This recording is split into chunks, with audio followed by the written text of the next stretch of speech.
Hello বন্ধুরা, তোমরা সবাই কেমন আছো? আমরা চন্দনাইশ গিয়েছিলাম। পথের মধ্যে কৃষক ভাইয়ের এই ধান মাড়ানো দেখে অনেক ভালো লেগেছে।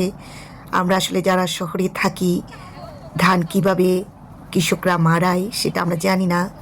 দেখো, কৃষক ভাই প্রথমে আটি বেঁধে এনেছে ধানের গুচ্ছগুলো। তারপর দেখো এক গুচ্ছ ধান এই মেশিনে দিয়ে দিয়েছে। আর মেশিনে কি সুন্দর করে দেখো ধানগুলো আলাদা করছে।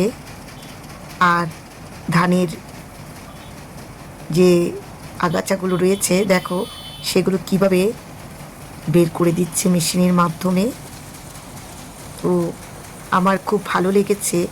আসলে এগুলো খুব সহজে দেখা সম্ভব হয় না, হঠাৎ চোখে পড়লো। আমরা যারা শহরে থাকি তারা কিন্তু এই সব দৃশ্যগুলো দেখতে পাই না। তো বন্ধুরা, তোমাদের জন্য এই ভিডিওটা আমি ধারণ করেছি। দেখো কি সুন্দর করে ধানগুলো নিচের দিকে করে পড়ছে। নিচে পলিথিন বিছিয়ে দিয়েছে যাতে নোংরা না হয়। আর ধানগুলো কি সুন্দর করে দেখো ঝরঝর করে পড়ে যাচ্ছে।